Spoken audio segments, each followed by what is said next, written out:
ലോകകപ്പിന്റെ ക്വാർട്ടർ ഫൈനലിൽ അർജന്റീനയെ നേരിടാൻ ഇറങ്ങി പുറപ്പെടുമ്പോൾ വാൻഗാലിന്റെ സൈന്യം പരാജയമറിയാതെ 19 മാച്ചുകൾ പൂർത്തിയാക്കിയിരിക്കുന്നു.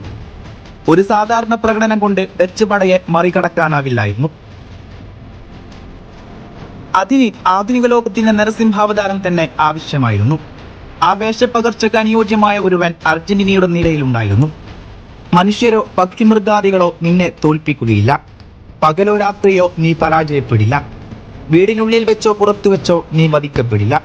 നിന്റെ കായിക ബലം 100 ഇരട്ടിയാവുക തന്നെ ചെയ്യും. അസാധാരണമായൊരു മാർഗത്തിലൂടെ മാത്രമേ അയാളെ കീഴടക്കാൻ സാധിക്കുമായിരുന്നുള്ളൂ. ആരുടെ സ്വപ്നത്തിലാണ് ഈ മനുഷ്യൻ ഇപ്പോഴും പന്ത് തട്ടുന്നതെന്നറിയില്ല. ആരുടേതായാലും ആ സ്വപ്നത്തിൽ നിന്നും അയാൾ ഒരിക്കലും ഉണരാതിരിക്കട്ടെ. മുമ്പിലും പിമ്പിലും വശങ്ങളിലും ഇമച്ചിമ്മ കണ്ണുകളുമായി അയാൾ കുതിക്കുമ്പോൾ 2 കഷ്ണങ്ങളായി പിളർന്നു പോകുന്ന ഡിഫൻസ് ഒരിക്കൽ കൂടി സ്വപ്നസമാനമായ അയാളുടെ ഈ ഹംസഗാനത്തെ ചായം മങ്ങാത്ത ചിത്രമാക്കുന്നു.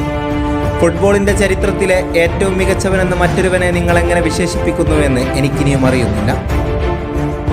ദൈവമെഴുതിയ ഫുട്ബോളിന്റെ അൽഗോരിതത്തിന്റെ ഏറ്റവും മികച്ച സീക്വൻസാണ് ഡി ബോക്സിലേക്കുള്ള അയാളുടെ കുതിപ്പെങ്കിൽ അനന്തമാം വിധത്തിൽ അയാൾ ആ ബോക്സിനകത്ത് കാണിക്കുന്ന മാന്ത്രിക പൂട്ടഴിക്കലുകളാണ് ആ അൽഗോരിതത്തിന്റെ ഇറ്ററേഷൻ. ലിയോ മെസ്സി ദൈവസ്പർശമേറ്റ ഗണിത ബിന്ദുവാണ്. ഒറ്റയിൽ നിന്ന് സഹസ്രമാകാൻ നിമിഷാർദ്ധം പോലും വേണ്ടാത്തവൻ.